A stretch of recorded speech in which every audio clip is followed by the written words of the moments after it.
আসসালামু আলাইকুম। ওয়ালাইকুম আসসালাম। কেমন আছেন?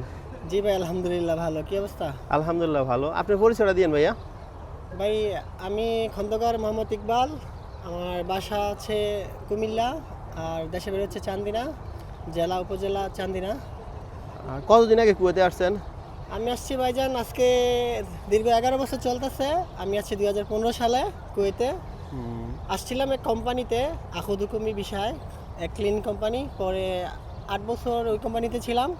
তারপর কোম্পানি থেকে মামলা করে বের হয়ে আসছি। এখন আসি আহিলি বিষয়, নিজের দোকান চালাতেছে আলহামদুলিল্লাহ ভালো। আর আমার মতে কোনো কোম্পানিতে না এসে যদি আহিলি বিষয় নিজস্ব কোনো দোকানপাটে আসা যায়, সব থেকে আমার মনে হয় যে বেটার হয়, যেটা আর কি। আচ্ছা, যারা মনে করেন আত্মীয় স্বজন নাই, মানে হ্যাঁ তো আর হঠাৎ করে সব কিছু পাইবো না, জি জি ঠিক আছে? তো আপনি যেমন আসছেন প্রথম আকুতুকুমি, পরবর্তীতে আপনি সুযোগ করে সার্ভাইভ করার পরে অনেক কষ্টের পরে কিন্তু আপনি সফলতা পাইছেন। জি জি। তো এটা তো আর সবাই কষ্ট ছাড়া কেউ সাফল্য পায় না, না না। যেটাই হোক। মানুষই কিন্তু আপনার সফলতাটা দেখতেছে, কষ্টটা দেখতেছে না কেউ। জি কথা কি খারাপ বললাম নাকি? ভাই, আমি যেতটুকু মনে করি যে কোম্পানিতে মানে জীবনটা একটা একটা কষ্টের। রুটিন, টাইম, ডিউটি, খাওয়া দাওয়া সব কিছু একটা রুটিনের মধ্যে পড়ে যায়, ঠিক আছে? হুম। কোম্পানি থেকে সব থেকে ভালো ব্যাটার হচ্ছে আহিলি বিষয় হিসেবে যদি দোকানপাটে কাজ করা যায়, সব থেকে বেস্ট মনে হয় এটা আর কি আমার কাছে। আর কোম্পানিতে থাকা মানে একটা জেলখানার মতো, কয়েদি মানুষ যেরকম থাকে ঠিক সেইভাবে রোলস বাই রোলস সব কিছু মেনটেন করা লাগে। তা আপনাদের কোম্পানিতে প্রায় 8 বছর ছিলেন, আপনার মোটামুটি অভিজ্ঞতা আছে 8 বছর। আর এখন যেহেতু আপনি নিজে উদ্যোক্তা হয়েছেন, তাহলে তো আপনার মোটামুটি অভিজ্ঞতা দোনো সাইডে আছে মোটামুটি। হ্যাঁ, হ্যাঁ, তো এখন কোম্পানিতে কোম্পানির যে এই, সুবিধা অসুবিধাগুলা একটু তুলে ধরেন, আর আপনার যেভাবে এখন বর্তমানে আপনি আছেন যেই সিচুয়েশনে, ওইটাও একটু তুলে ধরেন। তাহলে মনে করেন যারা আছে নতুন, তারাও কিছু শিখতে পারলো আপনার থেকে।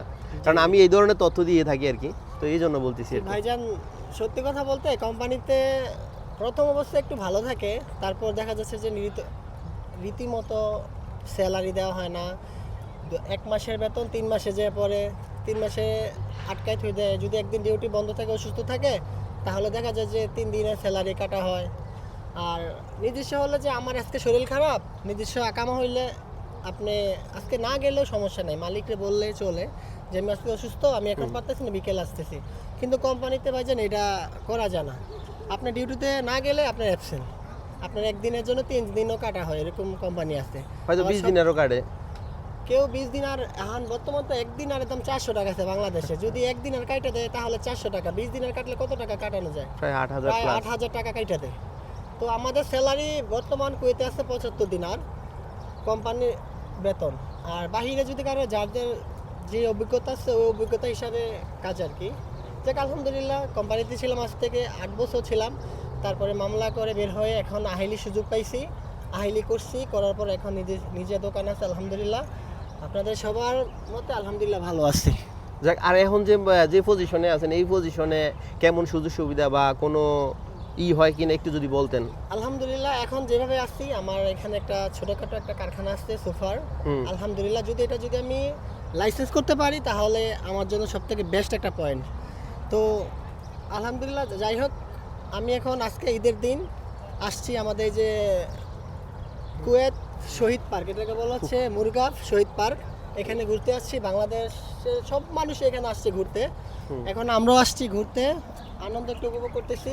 সারাক্ষণে তো কাজ করি, আজকে ঈদের দিনটা বিকেল টাইমটা একটু এই ঘুরতেছি আর কি। তো সবাইকে ঈদ মোবারক, আমাদের পক্ষ থেকে সবাইকে ঈদ মোবারক। আসসালামু আলাইকুম। আচ্ছা, আমি আরেকটা কথা বলি আপনারে।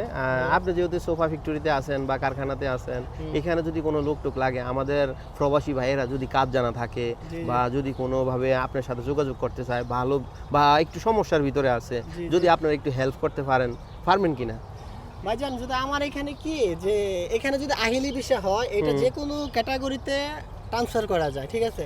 যদি এরকম আহিলি বিষয় থাকে তাহলে আমাদের অনেক জানাশোনা আছে, ওইখানে ট্রান্সফার করলে আপনার যে কাজ বোঝে, যে কাজ পারে, তাদের নিম্নস্ত বেতন 300 দিনার, কুয়েতি দিনার।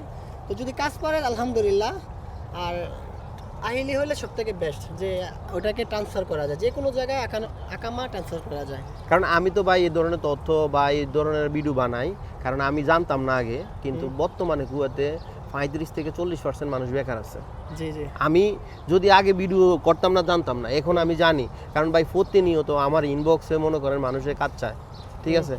এবং কি আমি আবার আমার ভিডিওতে আমি আবার এই যে আমার ইউটিউবে আমার টিকটকে এবং কি আমার পেজে আমি কিন্তু প্রতিনিয়ত কোম্পানি যারা চেঞ্জ করব বা কোনো কাজের জন্য তালাবাতের জন্য বা যেখানে মনে করেন যারও লোক লাগে কিন্তু আমি এই ধরনের তথ্য দিয়ে থাকি। আমার ইনবক্সে মানুষে বলে ভাই আমার এতজন লোক লাগবে এই কাজের জন্য, তখন কিন্তু আমি ভিডিও বানিয়ে দিই। তখন কিন্তু আমি কোনো সরাসরি কথা বলি না, আমি নাম্বার নেই, ওই লোকের সাথে আপনারা কথা বলবেন, আপনারা সেটেল করবেন, আপনাদের পোষাইলে করবেন, না পোষাইলে করবেন না, এটা আমি বলে দিই আর কি সকলকে। তা আমার এই ধরনের কাজগুলো কেমন লাগে?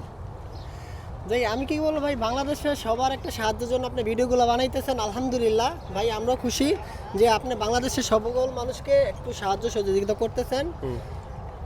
তো যাই হোক, আমার পক্ষ থেকে আপনাকে অসংখ্য ধন্যবাদ ভাইজান, ভিডিও করতেছেন সবাই। ভিডিওর ভিতরে যদি কমেন্ট করে কারো যদি মানে জানে, তাহলে আপনি একটু কষ্ট করে ওইগুলো রিপ্লাই দিয়েন, ঠিক আছে? ঠিক আছে। কারণ আপনি যদি ভাল লাগে, যদি সময় পান, কারণ ভাই সময় তো মানুষের সবাই সংক্ষেপ, কারণ প্রবাস জীবনটা প্রবাস করতে হয়, কাপড় চোপড় ধুইতে হয়, খানা বানাইতে হয়, আবার বাড়িতে কথা বলতে হয়। তো এই কারণে বলতেছি যদি সম্ভব হয় তাহলে একটু রিপ্লাই দিয়েন, কারণ মানুষে রিপ্লাইয়ের আশা করে আপনার থেকে। কারণ এই ভিডিওটা দেখবো হয়তো অনেকে কাজ জানে, সোফার কাজ জানে, বা কেউ সৌদিতে ছিল, কেউ ওমানেতে ছিল, কেউ দুবাইতে, কাতারে, তারা কিন্তু আবার কুয়েতে আসে বা অন্য অন্য কান্ট্রিতে যায়, ঠিক আছে? অনেকে অনেক ধরনের কাজ জানে। তো এই জন্য আমি বলতেছি আর কি, আপনি একটু রিপ্লাই দিয়েন। আর ভালোবাসি অবিরাম, সাপোর্ট চাই অল টাইম। আর এই ধরনের ভিডিওগুলো যদি আপনারা পেতে চান তাহলে আমার সাথে যুক্ত থাকেন সবসময়, লাইক কমেন্ট করবেন, সাবস্ক্রাইব করবেন, ফলো দিয়ে থাকবেন। আর আপনার ঈদের দিনে আজকে ফ্যামিলির কারে মিস করেন? সব থেকে বেশি মিস করতেছি আমার ফ্যামিলি, আমার আব্বুকে আম্মুকে, তাদেরকে খুব মিস করতেছি। এই সময়টা সব সময় তাদের সাথে থাকতাম, আজকে 11 বছর তাদের থেকে অনেক দূরে। যাই হোক, মিস ইউ বাবা, মিস ইউ মা, তোমাদেরকে হাজারো সালাম, ঈদ মোবারক। আচ্ছা, প্রবাসীদের সবচেয়ে না পাওয়া কষ্ট কোন কথাটা একটু বলবেন? ভাই, কাছের মানুষ থেকে দূরে থাকে, এটা সব থেকে বেশি না পাওয়ার বেদনা, এটা আমার কাছে মনে হয়। জানি না কার কাছে কি মনে হয়, তাদের থেকে অনেক দূরে আছি, এটা হচ্ছে আমাদের সব থেকে মিস করা আর কি। যাক, একদিনের কষাই হইতে পারলেন না আগামী দিনের জন্য, তো অসংখ্য ধন্যবাদ আপনার মূল্যবান সময় দেওয়ার জন্য। তো ঘুরেন। আর আমরা আছি আজকে ইন্টারন্যাশনাল কুয়েত শহীদ পার্কে আছি, খুব সুন্দর একটা মুহূর্ত ক্যামেরা বন্দি করলাম, ভাইদের কথা শুনলাম, খুব ভালো লাগছে। তো আপনারা যারা এই ভিডিওটা দেখবেন অবশ্যই শেয়ার করবেন সবার সাথে, এবং কি ওকে, সবাই ভালো থাকবেন। আল্লাহ হাফিজ। আসসালামু আলাইকুম।